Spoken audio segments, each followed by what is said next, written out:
পিছনে নামতে দেখি না, কিন্তু নামে প্রচুর নামে। এখন পরিমাণে ভয় তারা পেয়েছে বুঝতে হবে। অনেক ভয় তাদের।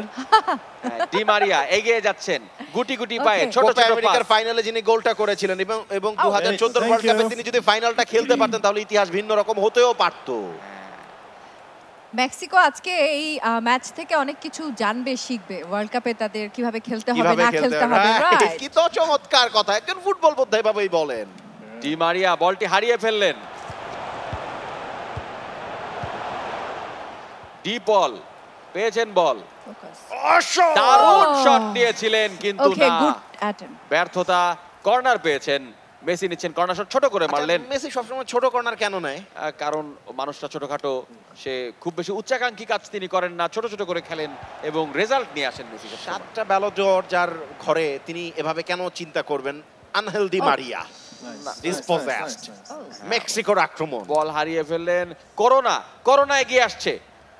ভেগা, হেরেরা, আলভারেজের পায়ে বল, মধ্যমাঠ অতিক্রম করেছেন। বাজে পাস, জঘন্য পাস, থার্ড ক্লাস পাস।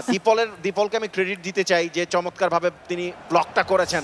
এই মুহূর্তে আক্রমণে আর্জেন্টিনা, লাউতারো মার্টিনেজ। তবে ভালো পাসটা দিতে পারলেনটা কোথায়? এই ধরনের পাস এসএসসি পরীক্ষায় যদি আমার পিছন থেকে আসতো তাহলে ওই যে চিরকুট সহ ধরা পড়তাম। যাই হোক, সামনে এগিয়ে চলেছে মেক্সিকো। আরেকটি গোলের সন্ধান, আর্জেন্টিনাকে ধরাশায়ী করার এটাই উত্তম সুযোগ। কিন্তু ডি বক্সের আশপাশ দিয়ে ঘুরঘুর করতেছে। Again time pass, good block. অবশ্যই জোনালে যেভাবে মার্কিংটা করছে আর্জেন্টিনা ব্যাকলাইনটা কিন্তু যথেষ্ট ভালো। অফসাইড।